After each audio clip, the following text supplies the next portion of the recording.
in number 9, they ask us to use certain symbols to link each of the following. And they gave us in number 9, they gave us 7, and they gave us the set. They give us the set 2, 4, 6, and 8. And they want us to link those two. Now, if you observe, 7 is not contained in this set here. So what we would say is that 7 is not a member of that set. And if 7 is not a member of that set, we could write 7 is not a member of that set. Right? So that would be number 9. All right, that would be number 9. Number 10 is the next one. Number 10 is the next one. Number 10, they give us the sets 1, 3, 5, 7. That's one set. Then they give us 2, 3, 5, 6. And then they give us 3, 5. Those 3 sets. Now, if you observe, 3 and 5 are common in the first 2.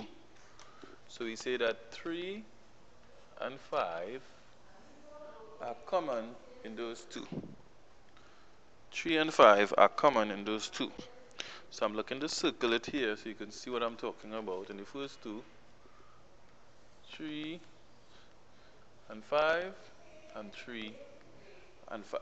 So it means then that the first set and the second set are related in that 3 and 5 is the intersection of those 2. So we could say that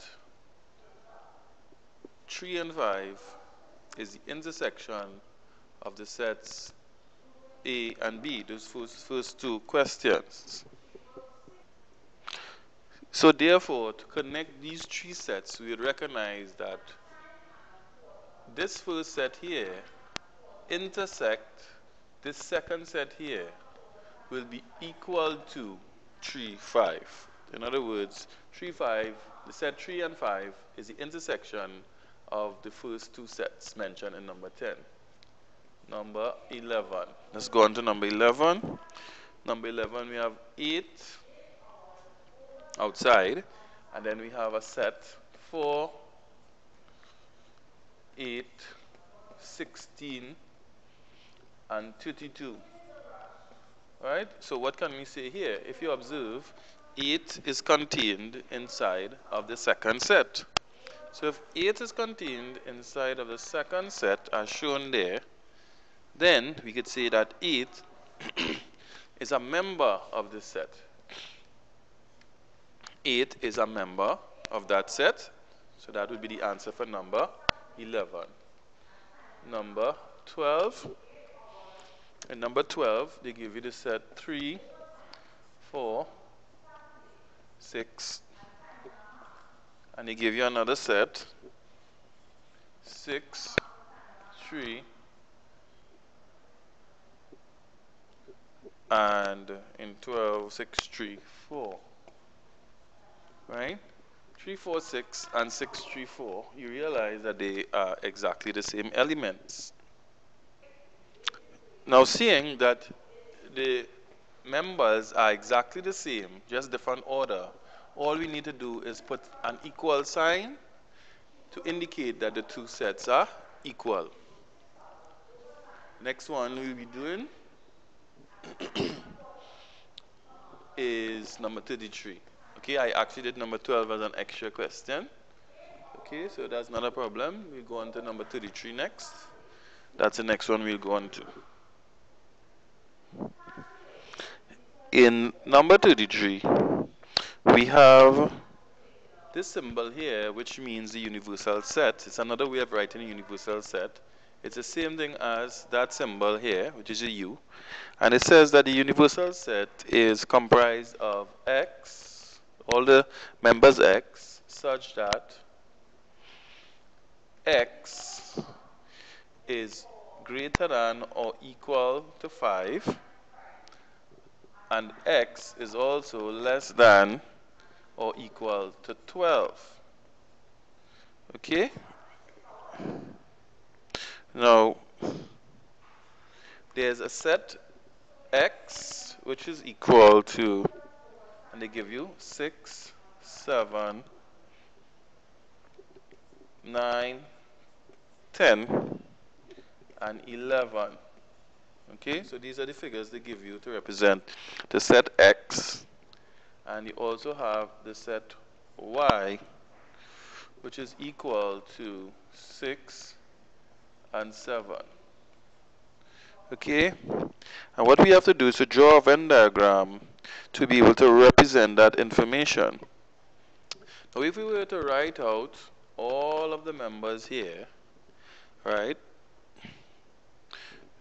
all of the members here, we would say that X includes the numbers 5 to 12. Okay, so X would be 5, 6, 7, 8, 9, 10, 11, and 12. Okay, now the equality parts here, which is this sign here and this sign here, means that 5 and 12 must be included. So if we were to draw a diagram to summarize this, and we wanted to have the set X, let's draw X here, what we would realize is that X would have 6, 7, 9, 10, and 11, and Y would have 6 and 7. But you would observe that 6 and 7 is common in both of these. So there's an overlap between X and Y. But the only elements in Y are 6 and 7. It means that Y is a subset of X. All of the members in Y are contained in X. So what we'll do is we'll just write Y in here, and we'll put those specific numbers inside of Y, which would be 6 and 7. And the rest of the members that are contained in X will be in X only and not in Y. So those will be 9, 10, and 11. But then in our universal set, which could also be written as E, right, as shown in our certificate maths book, right, we will have other members that are not in there. Now let us see what those other members are. We will find those members easily by removing the members of X and Y. The members of X and Y are 6, 7, 9, 10, and 11. So the only members that are remaining that would be in the universal set, but not in Y or X, would be 5. Alright, let's circle it in blue so we'll be sure about what we're doing there. It will be 5, it will be 8, and 12. 5, 8, and 12. So we just place those in now. We place 5, 8, and 12 in. So we have 5. Right, you can place 5 here. You can place 8, and you can place 12. As long as it doesn't go in X or Y, it would be correct. Okay, so that would be the answer for number 33. So we're looking at number 35 now. Looking at number 35. And in number 35, what we are seeing is that the universal set, which is E or U, is a set of natural or counting numbers between 1 and 9. Notice it doesn't include 1 and it doesn't include 9. It's between 1 and 9. So it would be those numbers 2, 3, 4, 5, 6, 7, 8. And they told us that P was 3, 4, 5, and 6. And Q was a set of numbers 5, 6, 7, 8, and 9. So what is the overlap between P and Q? P and Q's overlap will be the numbers 5 and 6. 5 and 6. 5 and 6. 5 and 6. So that will be the intersection of P and Q. And then we would have to identify what lies outside P and Q. So let's see what is going on. 3 and 4 would be included here and here, which is correct. That's 3 and 4 here. Then 5 and 6 is included here. And then in Q now, 5 and 6 is accounted for already. 7, 8, and 9. 7, 8, and 9. Okay, that's a little issue there. So let me just check something. Okay, now I'm looking at the answer that they had at the back of the book. At the back of the book, and they did the question as if this was natural numbers between 1 and 9, including 1 and including 9. But that's not what they said here. Now, if it's natural numbers including 1 and including 9, then we would have to add in 1 in the natural numbers here, and we'd have to add in 9 here. Okay? So in that context, I will work the problem.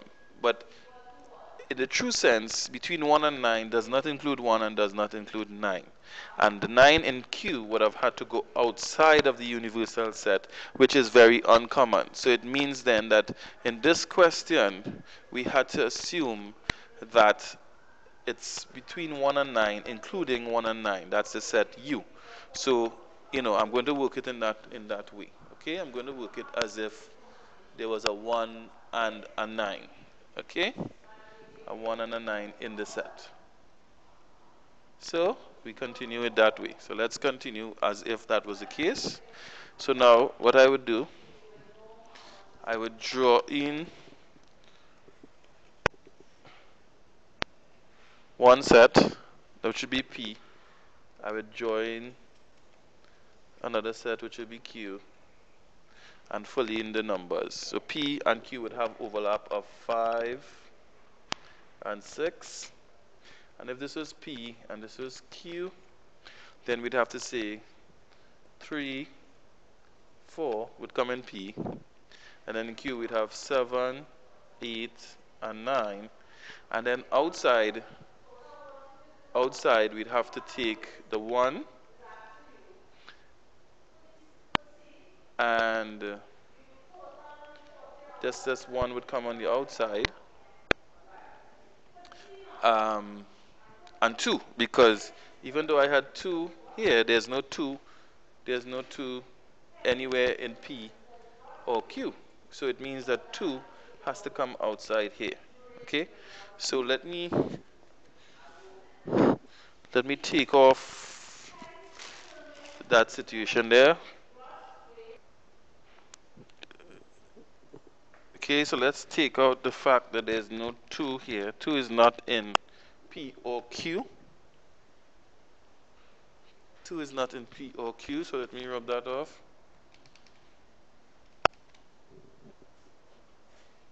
Alright. So I'll take that into consideration. But 9 is in Q. So if we are saying that the set of natural numbers includes 9, so we'll have to take 9 as being out. And the only things that would be outside of P and Q would be 1 and 2. Okay, so that's why we put 1 and 2 here and here. Okay? So this would be how it would look at the end of that question.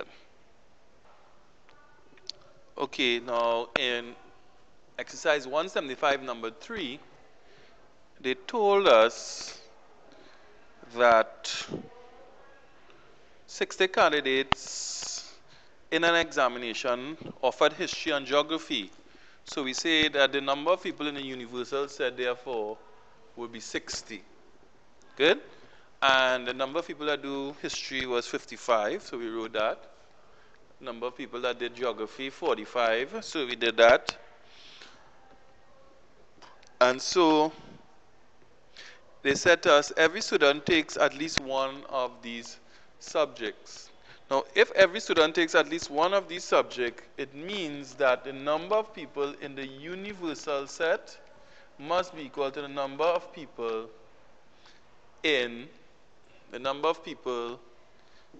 in history, union, geography. Or that is to say, number of people in history or geography, because there's nobody that lies outside of the union, because every student takes at least one subject. They say some students do two. All that means is that there is an intersection, right? There's an intersection between the history and the geography. Okay? So that if we do history like this, we let that circle represent history, and we let another circle represent geography, then what we can say is if we let X represent those that do both, then X would go directly in the intersection of those two circles as shown. Now, what we are saying is that if 55 people do history, it means then that in history alone, which would be in this section here, then you would have 55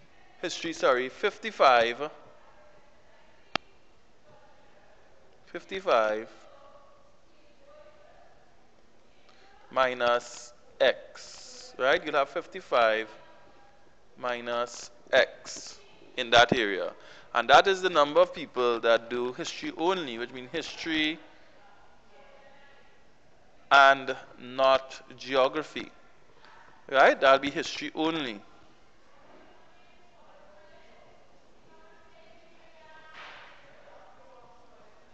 Okay, and in this area here, that would represent those that do geography only.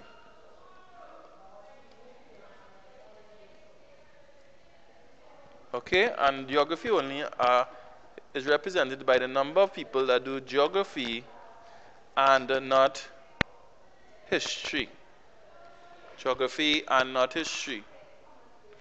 Okay, so, and that will be given by the amount 45 minus X, simply because 45 represents those that do geography, which would be in the entire geography circle. And if there are X people that do both geography and history, in order to get those that do geography only, which is in that portion, you'd have to say 45 minus X. From here now, we could form an equation, and the equation would be the number of people in the universal set, which is 60, must be equal to the number of people in the union of history and geography. That is, those that do history or geography.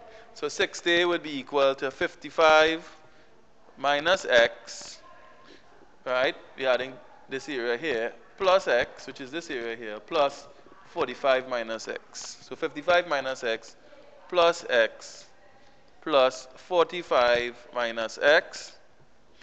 That will work out to be 60 is equal to 55 plus 45, which is 100. Minus X will cancel out with plus X, and this minus X here is what will be remaining in this position. Okay, so we have 60 is equal to 100 minus X, and therefore if we manipulate this equation so that we get X by itself on the left hand side, we get X is equal to 100 minus 60, which means that X would be equal to 40. So in other words, we have answered their question, which is to say that the number of people that take both will be 40. In other words, X equal to 40 students is the answer that they're looking for. That is our answer.